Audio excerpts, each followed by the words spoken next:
எல்லா ஆட்சியிலும் வந்துட்டு பேசினாங்க, இதை பண்றேன் அதை பண்றேன்ட்டு.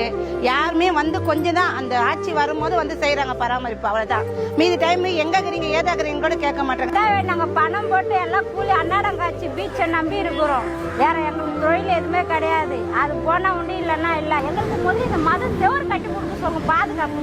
நாங்கள் 100 ஓட்டுக்கு மேல எங்க விஜய் சாருக்கு தான் எங்க போடணுங்க. விஜய் சாருக்கு நாங்கள் ஓட்டு போட்டு எங்க செஞ்சாருன்னா நாங்கள் 5 வருஷம் நாங்கள் அவரே நாங்கள் தேர்ந்தெடுப்போம். இங்க வந்து போதை பொருள் அதிகமா இருக்கிறதுனாலே கொஞ்சம் பயத்திலே தான் வாழ்றதா இருக்கு. பப்ளிக் பாத்ரூம்ல போனாலும் அங்கேயும் அதே தான். யாருன்னே தெரியல, அவங்களாம் இருந்து கும்பலா இருந்து குடிக்கிறாங்க, போதை பொருள் இது யூஸ் பண்றாங்க. அதுவே எங்களுக்கு பயமா இருக்கு. இங்க வந்து நிம்மதியாவே வாழவே முடியல. இப்ப எங்களுக்கு தேவை நிம்மதியான வாழ்க்கை, இதுதான் வேணும். வேற மாதிரி நாங்க வேற எதுவும் கேட்கல. இப்போதைக்கு எங்களுக்கு இருக்கிற பிரச்சனையே இந்த காவா சைடு வந்து செவுறு எழுப்புனாங்கன்னா ரொம்ப நல்லா இருக்கும். ஏன்னா அந்த சைடு வந்து போதை பொருள் யூஸ் பண்றவங்களாம் எப்படி வேணாலும் பூந்து வராங்க. எங்க வீட்டுல நாங்களே பாதுகாப்பா இருக்க முடியல. ரொம்ப பயந்து தான் இருக்கிற மாதிரி இருக்கு. அது கொஞ்சம் ஒரு வழி பண்ணா நல்லா இருக்கும். ஏரியாவுக்கு வந்து பாக்குறதோ இல்ல எப்படி இருக்காங்க. அந்த வேலுன்றது வரவே இல்லை. அவருக்கு நாங்க ஏன் போடணும் ஓட்டு போட முடியாது. இனிமேட்ல இருந்து விஜயண்ணாக்கு தான் எங்களோட ஓட்டு. இந்த தொகுதியில யாரு நிக்கிறாங்களோ அவங்களுக்கு தான் எங்க ஓட்டு விஜயண்ணா கட்சியில இருந்து.